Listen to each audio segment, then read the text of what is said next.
Okay, hello everyone. Philip Lee returning with another episode of Civil War Chat. Today is the 28th of October. It's a Friday, 2022. Click on the subscribe button down here in the lower right to subscribe to Civil War Chat, and also the notification bell in the far upper right to be notified when the episodes are released.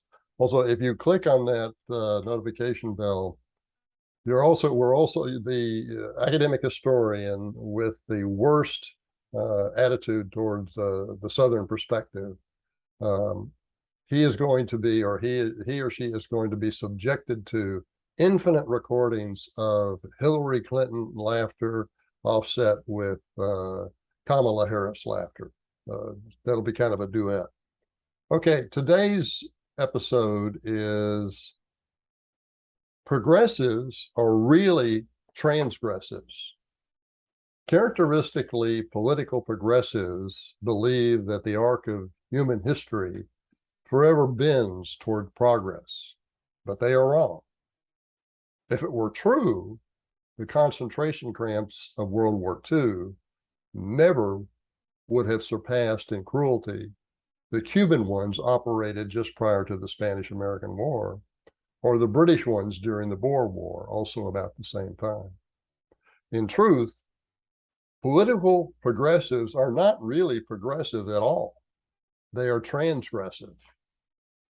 Rather than build things in a steadily improving manner, they seek to transform things by tearing them down. Confederate statues are a prime example.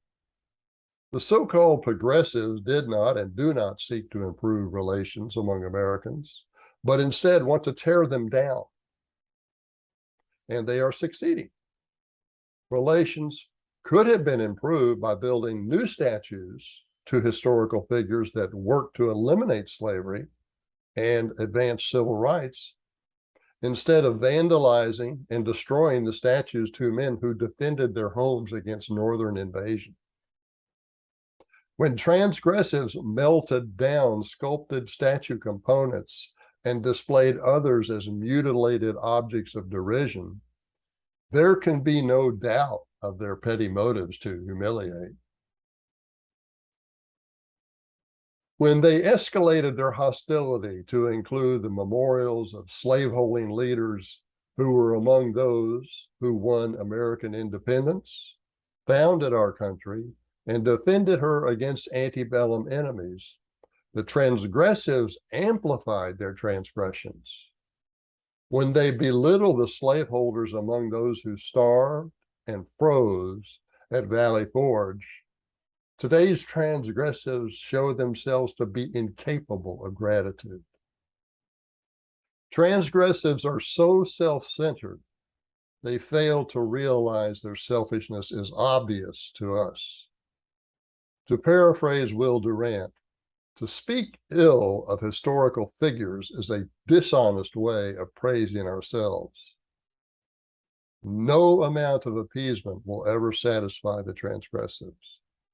They will forever be seeking to tear down instead of to improve, to destruct instead of to construct.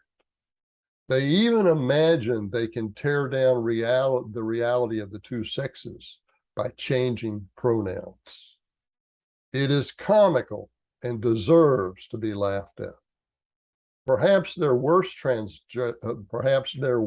transgression is the child abuse of irrevocable genital mutilation performed on gender-confused minors. Let these transgressives understand that the Bible offers a shorter word for transgression. It is the word sin. Okay. Confederacy at Flood Tide by Philip Lee. This is going to be, if you're a Southern partisan in the history of this is the book you want to read. It tells the story from June of 62 to December of 62, when the South came closest to winning its independence. You can get a copy at Amazon, Barnes & Noble, and elsewhere for $26, an autographed copy directly from me for $30. I will cover the postage.